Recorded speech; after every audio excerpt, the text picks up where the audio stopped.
죄로 인한 처참한 결과, 죄로 인한 처참한 결과라는 제목으로 말씀 나눕니다.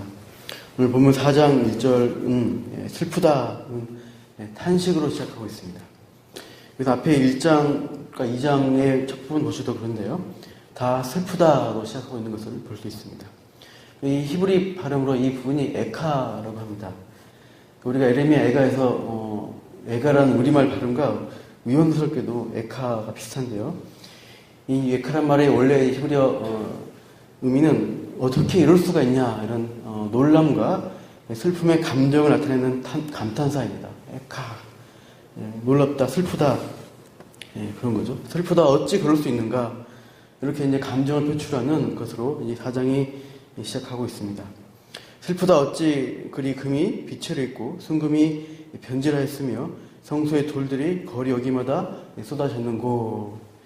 그러니까 금과 같은 보배가 변질된 것으로, 그리고 성소에 있어야 할 화려하고 대리석으로 빛나는 장식 돌이 성소에서 벗어나 거리 여기에 길거리에 써져 있는 것입니다.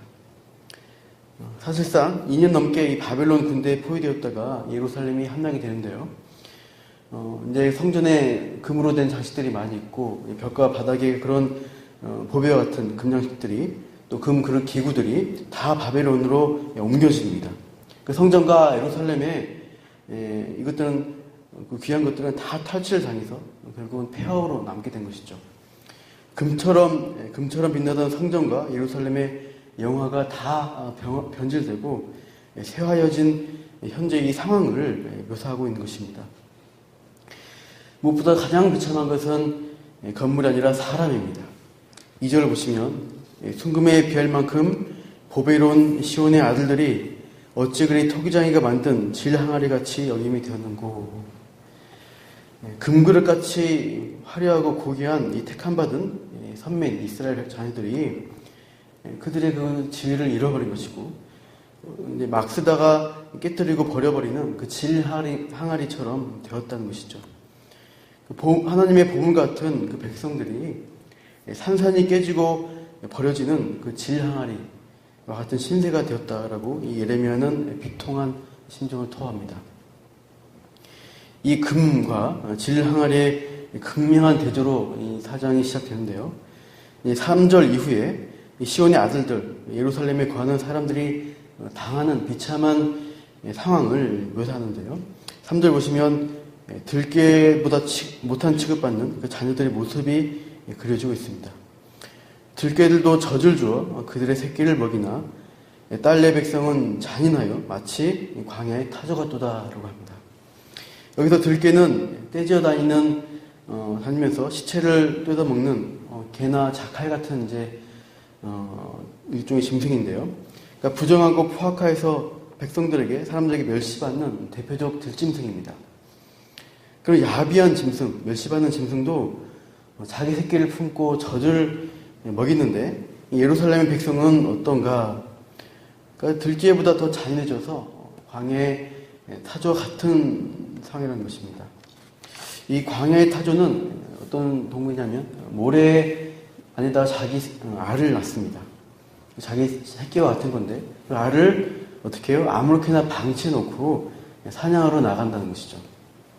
그래서 타조는 구약에서 새끼를 돌보지 않는 짐승으로 여겨졌습니다.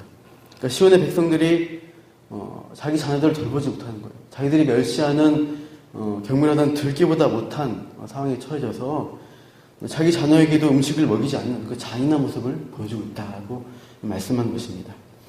그러니까 어른들도 자기 먹을 것이 없는데 그 자녀들 어린아이를 돌볼 여유가 없다는 것이죠. 더군다나 10절 보시면 자기들의 손으로 어떻게 해요? 자기들의 자녀들을 삶아먹는 장면까지 연출됩니다. 그 정도로 자녀들에게 잔인해진 부모와 어른들의 모습이 지금 예루살렘의 상황이라는 것입니다. 기아와 전쟁, 재난이 날 때 가장 큰 피해를 당하는 대상이 어린이들인 것 같습니다. 지금도 전쟁 중인 시리아, 지금 굉장히 오랫동안 내전인데요. 계속 나온 뉴스가 시리아 반군 지역의 동구타라는 지역이 있는데 거기에 폭격이 일어났는데 계속 매번 희생당한 대상이 어린이들이라고 이제 많은 뉴스에서 계속 보도되고 있습니다. 그러니까 이 멸망 당시에 예루살렘도 가장 큰 피해를 당하는 것이 연약한 어린이들, 이 가장 비참한 처지에 놓여 있다라고 묘사하는 것이죠. 4절 보십시오. 젖먹이가 목말라서 어떻게 됩니까? 혀가 입천장에 붙어버릴 정도입니다. 어머니가 젖을 먹지 못하고 젖을 먹이지 못하니까 입천장에 붙어버린 것이죠. 또 좀 더 큰 어린이들은 어때요? 떡을 걸어 길거리를 헤매는데 아무도 한 조각 떡도 주지 않는 것입니다. 젖 한 모금, 떡 한 조각도 얻지 못하고 굶어 죽어가는 그 아이들의 모습을 묘사합니다. 그렇다고 해서 어른들은 먹을 것을 해결하느냐? 현실적으로 어른들이 어린이보다 뭔가를 구하기는 쉽겠지만 결국엔 그 처지가 같다는 것입니다. 5절 보십시오. 맛있는 음식을 먹던 자들이, 그러니까 산의 진미 진수성찬을 먹던 자들이요. 어떻게 지금은 외롭게 거리거리에 앉아 있습니다. 힘이 없어서 먹을 거 달라고 하지만 그냥 앉아 있는 처지입니다. 거지처럼 되어 있죠. 그리고 이전에 붉은 옷을 입던 자들, 이 붉은 옷은 원어로 보시면 자색 옷입니다. 이 자색 옷은 고대 왕족이나 귀족들이 입는 옷입니다. 그러니까 신분이나 지위가 높아서 굉장히 호화로운 생활을 하던 사람들이 이제 어떻게 됐어요? 그들이 향기롭고 부드러운 비던 옷에 쌓여 있었다가 이제는 더러운 거름더미를 안고 있는 처지로 전락했다는 것입니다. 왜 이렇게 극심한 환난과 비참한 처지에 떨어졌느냐? 6절에서 그 원인을 밝혀주고 있습니다. 6절 같이 읽읍시다. 시작. 전에 소돔이 사람의 손을 대지 아니하는데도 순식간에 무너지더니 이제는 딸 내 백성의 죄가 소돔의 죄악보다 무겁도다. 소돔의 죄악보다 더 무거운 죄. 그래서 이제 시온, 예루살렘의 백성의 죄라는 것입니다. 그래서 이 징벌을 당하고 있다라고 이제 말씀하는데요. 이 소돔은 구약 창세기에서 가장 악한 도시로 상징이 되는 또 대명사라고 할 수 있습니다. 그래서 사람의 손으로 되지 않고 하나님이 직접 하나님의 손으로 지신바되어서 순식간에 멸망받은 도시가 소돔이라는 것이죠. 그런데 현재는 이 예루살렘이 소돔보다 더한 심판을 받고 있다는 것입니다. 소돔은 순식간에 무너지고 멸망당해서요. 그 고통의 기간이 짧았다는 것이죠.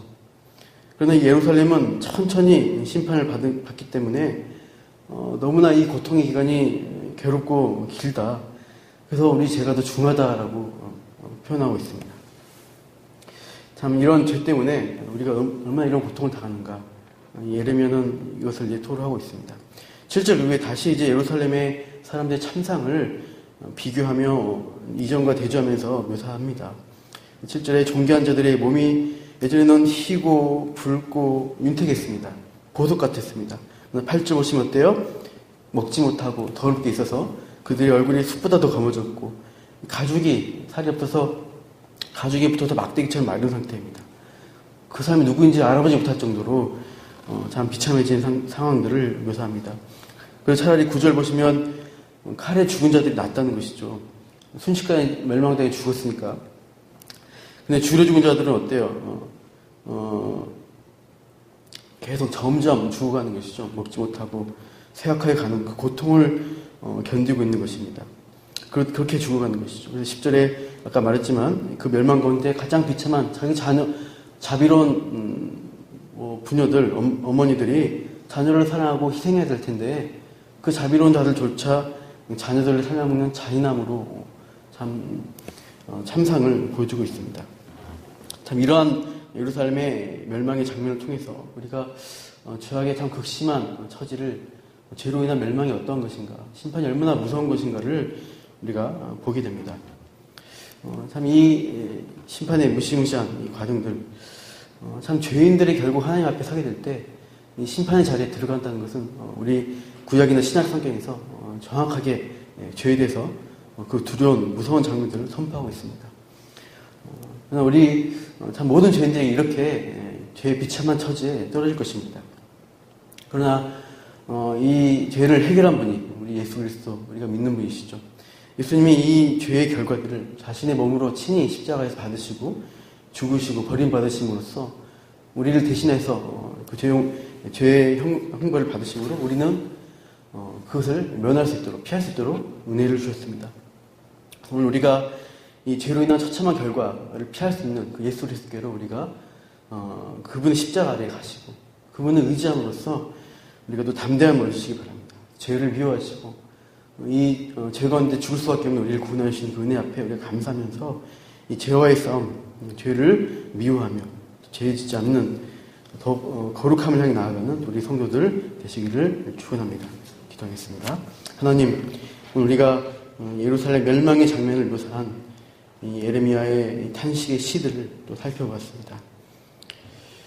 이전에는 편하고 그 지위를 따라서 마음껏 먹으며 즐겁게 살았지만 결국 그 죄와 하나님을 떠난 그 죄로 인해서 마지막 결과는 비참한 처지에 참으로 죽음보다 더한 고통 가운데 놓여진 것을 우리가 보았습니다. 이 세상에 자신의 죄의 문제를 해결하지 않은 모든 자들은 결국 이 비참한 처지에 떨어지게 될 것입니다. 오늘 우리를 이 죄 가운데서 불러줘서 예수 그리스도의 그 십자가의 죄 용서로 인하여서 우리가 이 죄의 비참한 결과를 피할 수 있게 하심을 또 우리가 깨닫고 다시 한번 감사를 드립니다.